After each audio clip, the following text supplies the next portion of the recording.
عليكم ورحمة الله وبركاته.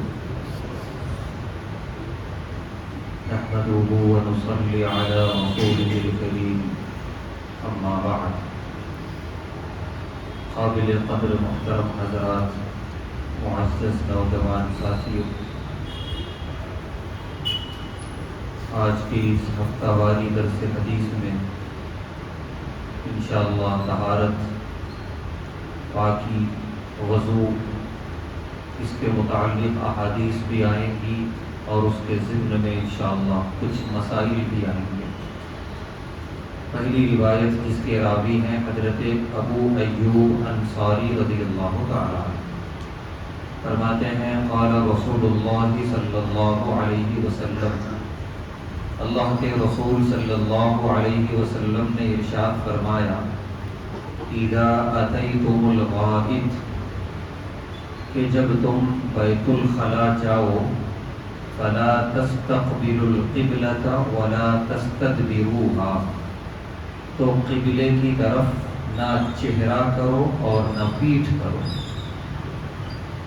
تو بیت الخلاء میں بیٹھنے کا یہ ادب ہے اور یہ مسئلہ ہے جو پیارے نبی صلی اللہ علیہ وسلم بیان فرما رہے ہیں کہ جب آدمی ضرورت سے فارغ ہوتا ہے تو اس وقت قبلے کا لحاظ کرنا ضروری ہے۔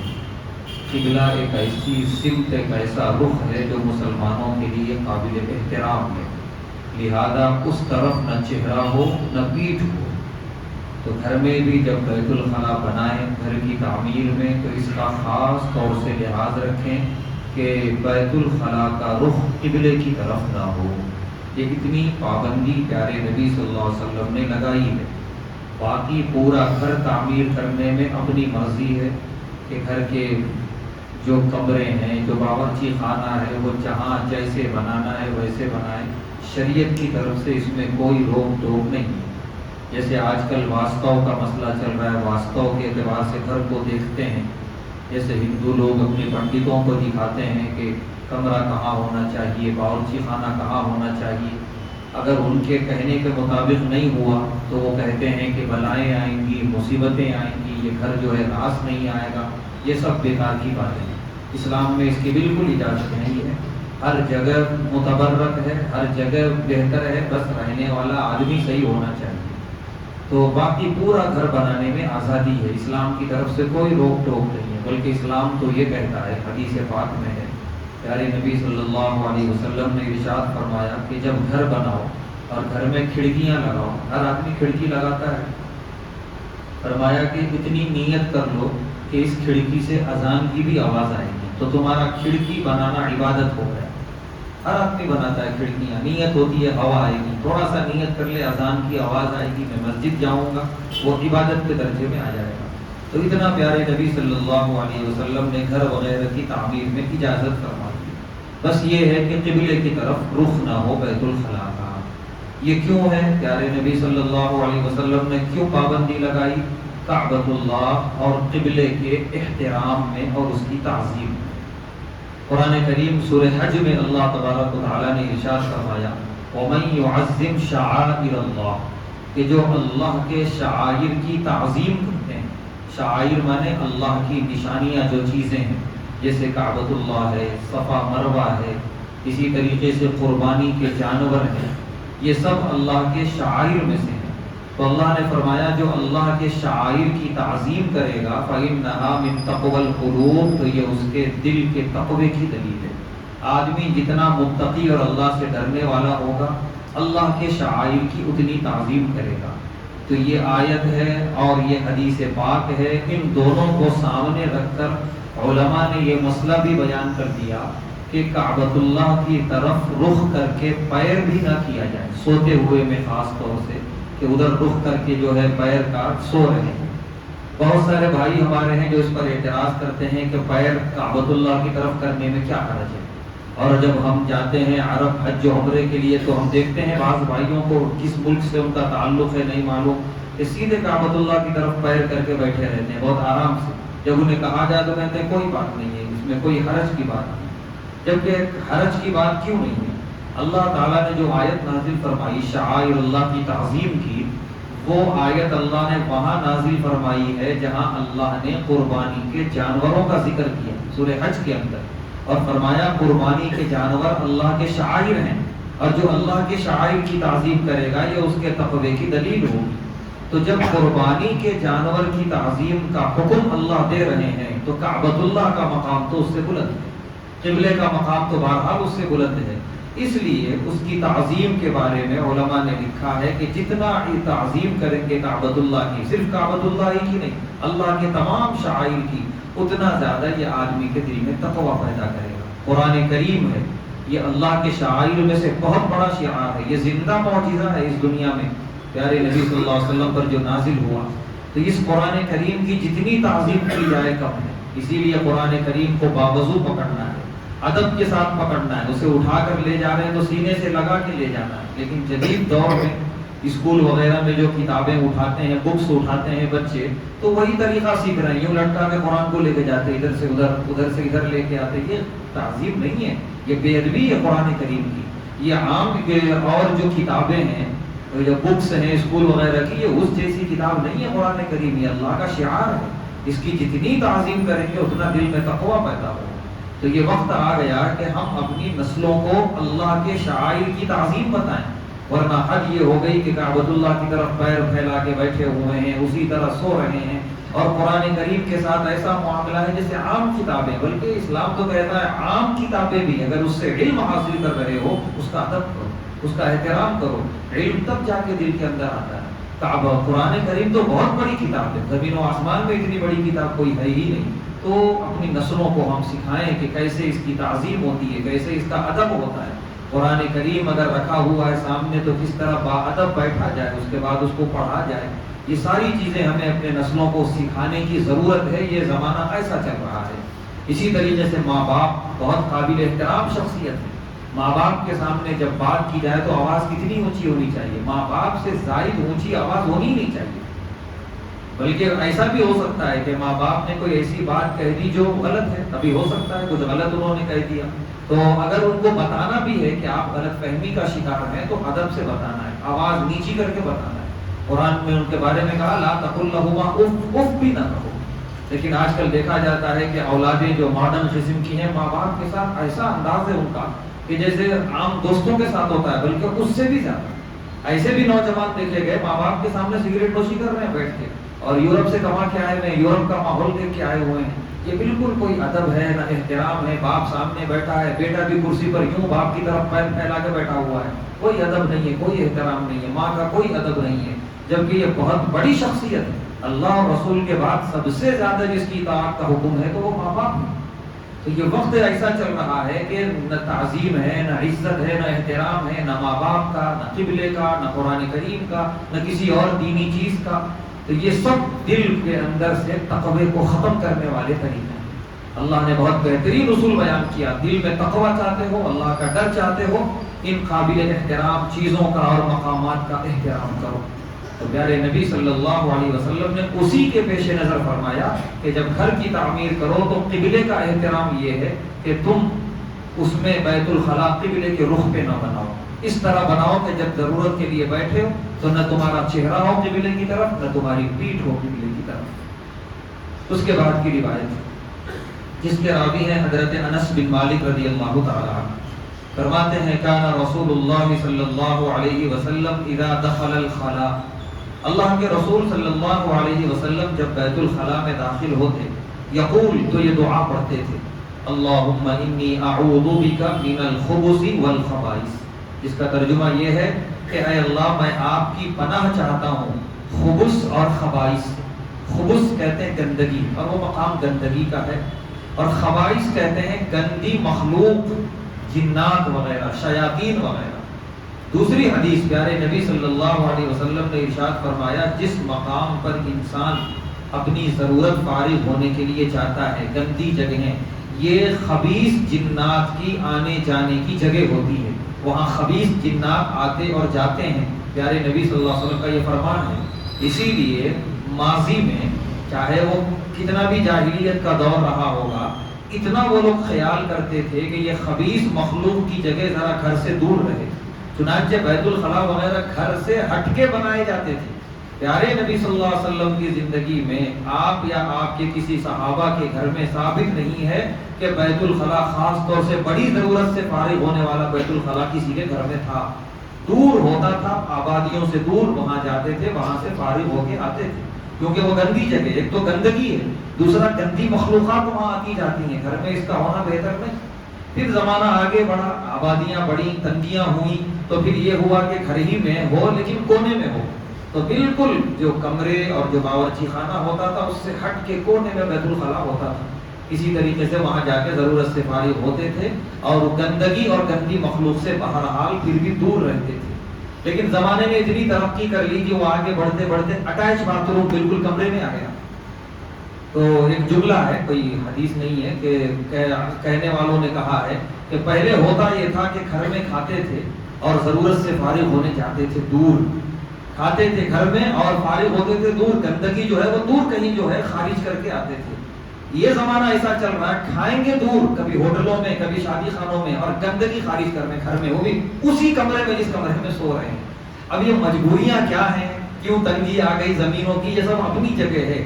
لیکن بہرحال ہمارے ذہن و دماغ میں یہ رہنا چاہیے، ہم کتنا بھی ماڈرن قسم کا بیت الخلا بنائیں، وہ ہے بیت الخلا، اس کے اندر گندی مخلوق آتی اور جاتی ہے.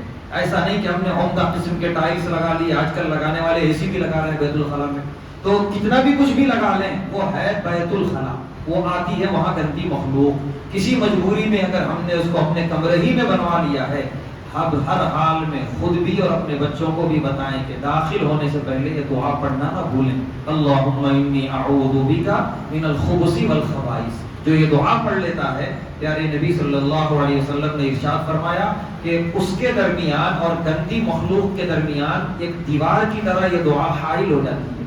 اب جو ہے نہ گندی مخلوق اس کو دیکھ سکتی ہے اور نہ اس پر کچھ اثر انداز ہو سکتی ہے. لیکن جو دعا نہیں پڑھتا یوں ہی چلا جاتا ہے اندر، گندی مخلوق کے اثرات اس پر مرتب ہوتے ہیں.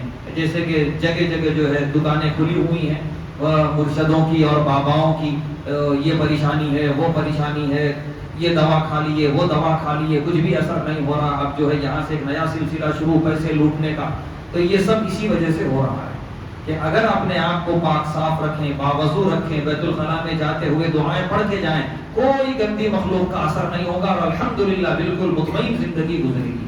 لیکن جب ایسا نہیں ہوتا، پاکی کا اہتمام اور اس طریقے سے بغیر دعاؤں کے بیت الخلا میں جاتے ہیں تو وہ مخلوقات اپنا اثر دکھاتی ہیں، ان کے اثرات ہوتے ہیں. یہ طرح طرح کی بیماریاں، دواؤں کا اثر نہیں کرنا، یہ سب اسی وجہ سے. تو اسی لیے یہ چھوٹی چھوٹی چیزیں ہیں لیکن بہت فائدے مند. اس کو ہم لوگ عادی بنائیں، اپنے آپ کو بھی، گھر کی عورتوں کو بھی، گھر کے بچوں کو بھی، کہ بیت الخلا میں جانے سے پہلے یہ دعا پڑھنا لازمی ہے، اللہم انی اعوذ بک من الخبث والخبائث. تو پیارے نبی صلی اللہ علیہ وسلم نے بہت عمدہ یہ دعا سکھائی کہ جس سے ہم گندگی سے بھی محفوظ اور گندی مخلوق سے بھی محفوظ. تیسری روایت راوی ہے حضرت ابو ہریرہ رضی اللہ تعالی، فرماتے ہیں قال رسول اللہ صلی اللہ علیہ وسلم، اللہ کے رسول صلی اللہ علیہ وسلم نے ارشاد فرمایا، اتقوا اللاعنین، دو لعنت کے کاموں سے بچو، کہ وہ کام اگر تم کرو گے تو تم پر اللہ کی لعنت ہے. قالوا، صحابہ نے فرمایا، وما اللاعنان یا رسول اللہ، اے اللہ کے رسول صلی اللہ علیہ وسلم وہ دو لعنت کے کام کیا ہیں؟ قال، پیارے نبی صلی اللہ علیہ وسلم نے فرمایا، الذی یتخلی فی طریق الناس، لوگوں کے راستے میں بیت الخلا کرنا، اپنی ضرورت اور اپنی نجاست خارج کرنا ایسی جگہ پہ جہاں سے لوگوں کا آنا جانا ہو اور تکلیف ہو، بدبو سے اور دیکھ کر بہرحال وہ نجس چیز نجس ہوتی ہے. دوسری چیز، او فی ظلہم، یا لوگوں کے بیٹھنے کی جگہ میں، ظل کہتے تھے سایہ، سایہ دار جگہ دیکھ کے لوگ جانے والے قافلے بیٹھتے تھے، رکتے تھے. تو ان دو ایسے مقامات پر جہاں لوگوں کو تکلیف ہوگی تمہارے ضرورت سے فارغ ہونے کی وجہ سے، اپنے آپ کو بچاؤ، اور اگر ایسا کرو گے اللہ کی لعنت ہے.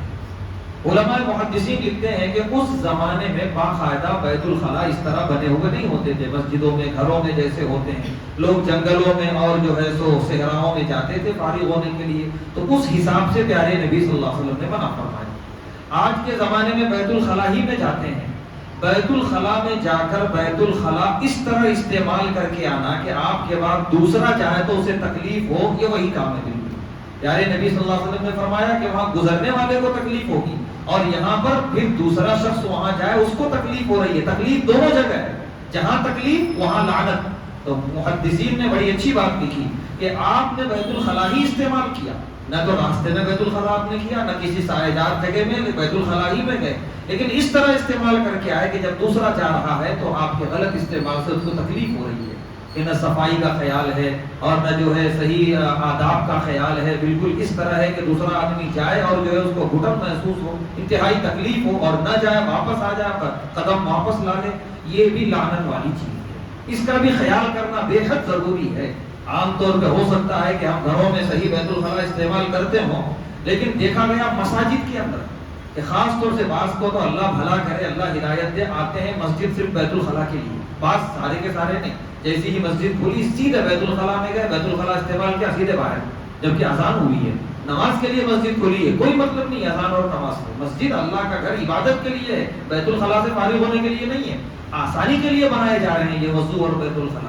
تو وہ بھی اتنی بری طریقے سے بیت الخلا استعمال کرتے ہیں کہ انتہائی جو ہے گندگی, انتہائی بدبو, کوئی صفائی کا خیال نہیں, بس اپنا کسی طریقے سے فارغ ہوئے اور بھاگ گئے. یہ سب غیر اسلامی کام ہے, اسلام اس کی بالکل اجازت نہیں دیتا. تو خاص طور سے مساجد کے لیے یہ اعلان ہے ان بھائیوں کے لیے جو ایسی حرکتیں کرتے ہیں, آپ حضرات نہیں, وہ بھائی جو آئے اور خالی بیت الخلا استعمال کرے اور چلے گئے, تو چاہے وہ کوئی بھی مسجد ہو, کہ وہ ٹھیک ہے آپ کی آسانی کے لیے بنایا گیا ہے, لیکن اس کا پورا خیال کریں. بیت الخلا کا خیال, طہارت خانے کی صفائی کا خیال, وضو خانے کی صفائی کا خیال مکمل طور پہ رکھا جائے. اور اگر ایسا نہیں ہے, تکلیف ہو رہی ہے دوسروں کو, بعد میں آنے والوں کو, پیارے نبی صلی اللہ علیہ وسلم نے فرمایا یہ آپ کا کام لعنت والا ہے, آپ پر لعنت ہے اللہ کی, اللہ ہم سب کی حفاظت کرتا ہے. چوتھی روایت, راوی ہیں حضرت انس بن مالک رضی اللہ تعالی عنہ, فرماتے ہیں کان النبی صلی اللہ علیہ وسلم اذا دخل الخلاء, اللہ کے نبی صلی اللہ علیہ وسلم جب بیت الخلاء میں داخل ہوتے, نزع خاتمہ, اپنی انگوٹھی نکال لیا کرتے تھے. آپ نے انگوٹھی بنوائی تھی خاص طور پہ اسٹامپ لگانے کے لیے, اس زمانے میں اسٹامپ انگوٹھی کے ذریعے لگایا جاتا تھا.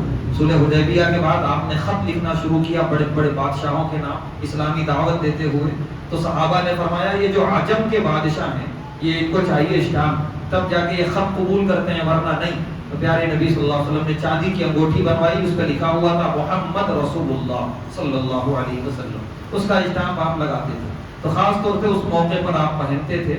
تو اگر آپ پہنے رہ گئے اور ضرورت سے فارغ ہونے کے لیے بیت الخلاء جانے کی نوبت آئی تو آپ نکال لیا کرتے تھے اس کو.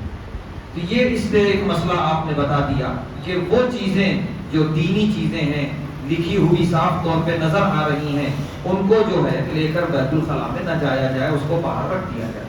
اب آج کل زمانہ موبائل کا ہے, موبائل میں پورا کا پورا قرآن رہتا ہے, تو اس کے بارے میں فقہا اور علماء نے لکھا ہے کہ اگر اسکرین پہ لکھا ہوا ہے کچھ تو پھر وہ موبائل لے کے نہیں جا سکتے. عام طور پہ اسکرین پہ لکھا ہوا نہیں ہوتا, اسکرین پہ کچھ وال پیپر ہوتا ہے, فوٹو ہوتی ہے, ہوتا ہے میموری میں اندر ہوتا ہے قرآن کریم, تو اس حساب سے اس کو لے کے جایا جا سکتا ہے, کیونکہ وہ قرآن کریم لے جانے کے حکم میں نہیں ہے, وہ اندر ہے بالکل. یہ جیسے جیسے حافظ قرآن کے سینے میں قرآن ہوتا ہے تو وہ اندر ہے, تو وہ حافظ قرآن جا سکتا ہے اس حال میں بیت الخلاء. تو لیکن اگر اسکرین پر ہے یا فون آیا تو جو ہے اسکرین پہ قرآن نظر آ جائے گا, اس طرح کا سیٹ کر کے رکھا ہے, یا فون آیا تو کوئی دینی چیز جو ہے بجے گی رنگ ٹون میں, کوئی نعت ہے یا کوئی قرآن کی آیت ہے, تو ایسا موبائل باہر رکھے جائیں, کیونکہ اندر گئے اور فون آیا اور کوئی دینی چیز بچ گئی تو بے احترامی کا گناہ ہوگا, اور کبیرہ گناہ ہے قرآن کریم کی بے احترامی. تو اس اعتبار سے یہ مسئلہ ہے کہ اگر یہ قرآن نظر آ رہا ہے یا قرآن کی کوئی آیت لکھی ہوئی انگوٹھی میں یا کسی اور چیز پر, تو اس کو باہر رکھ کے بیت الخلاء میں جایا جائے. میموری میں اندر قرآن ہے تو کوئی حرج کی بات نہیں ہے, لے کے جایا جا سکتا ہے. اگر رکھ دیں تو بہت اچھی بات ہے. تو پیارے نبی صلی اللہ علیہ وسلم جب بیت الخلاء میں جاتے تھے اپنی اس انگوٹھی کو نکال کے باہر رکھ کے اندر تشریف لے جاتے تھے. آج کی آخری روایت, راویہ ہے ام المومنین حضرت عائشہ رضی اللہ تعالی عنہا, فرماتی ہیں کانت ید رسول اللہ صلی اللہ علیہ وسلم الیمنی لطہورہ, کہ پیارے نبی صلی اللہ علیہ وسلم اپنا دایاں ہاتھ, سیدھا ہاتھ اچھے اور پاکیزہ کاموں کے لیے استعمال کیا کرتے تھے, کوئی چیز کسی کو لینے اور دینے کے لیے, کھانا کھانے کے لیے. اسی طرح وضو فرماتے تو پہلے دایاں ہاتھ اور دایاں پیر, تو دائیں طرف کو پہلے آپ شروع کرتے تھے کیونکہ وضو ایک مقدس عمل ہے. پھر آگے فرماتی ہیں حضرت عائشہ رضی اللہ تعالی عنہا, وَكَانَتْ يَدُهُ الْيُسْرَى لِخَلَائِهِ کہ بیت الخلاء میں پیارے نبی صلی اللہ علیہ وسلم بایاں ہاتھ استعمال کرتے تھے صفائی کے لیے، اور آپ بیت الخلاء سے باہر تشریف لا کے اپنے ہاتھوں کو خوب اچھی طرح صاف کرتے تھے۔ چونکہ وہ زمانہ صابن کا نہیں تھا، ایک گھاس آتی تھی، آپ نے اس کا بھی استعمال کیا، اور مٹی کے بارے میں تو آج بھی حکما کہتے ہیں کہ اس کے اندر جتنی طاقت ہے جراثیم کو دور کرنے کی، وہ صابن وغیرہ میں بھی نہیں ہے۔ تو پیارے نبی صلی اللہ علیہ وسلم مٹی پر اپنا ہاتھ رگڑتے تھے اور خوب اچھی طریقے سے صاف کیا کرتے تھے۔ تو بیت الخلاء میں بائیں ہاتھ کا استعمال، اور پھر اس کے بعد بیت الخلاء سے باہر آنے کے بعد ہاتھوں کی اچھی طرح صفائی، یہ پیارے نبی صلی اللہ علیہ وسلم کا معمول تھا، اور یہ طریقہ آپ نے امت کو بتایا۔ تو یہ ابھی حدیثیں جو آج آئی ہیں، اور بھی بہت ساری حدیثیں پاکی اور صفائی کے تعلق سے اور طہارت کے تعلق سے انشاءاللہ آئیں گی۔ ان حدیثوں سے ہمیں صاف پیغام ملا کہ ہمیں کس طریقے سے بیت الخلاء استعمال کرنا چاہیے، ہمیں قبلے کا بھی احترام کرنا ہے، اور ہمیں ہمارے بعد آنے والے شخص کا بھی خیال کرتے ہوئے بیت الخلاء کی صفائی کا خیال کرنا ہے، اپنے سیدھے ہاتھ کا استعمال بیت الخلاء کے باہر کرنا ہے، بیت الخلاء میں صفائی وغیرہ کے لیے بائیں ہاتھ کا استعمال، اور بیت الخلاء سے نکلنے کے بعد ہاتھ کی مکمل صفائی کا اہتمام کرنا چاہیے۔ یہ سارے مسائل پیارے نبی صلی اللہ علیہ وسلم نے احادیث کی روشنی میں ہم تک پہنچائے۔ اللہ تبارک و تعالیٰ سے دعا ہے اللہ تبارک و تعالیٰ ہم تمام کو ان احادیث پر خوب سے خوب عمل کرنے کی توفیق عطا فرمائے، ان مسائل پر خوب عمل کرنے کی توفیق عطا فرمائے، ان کے خلاف عمل کرنے سے ہم سب کی حفاظت فرمائے۔ وآخر دعوانا الحمد للہ۔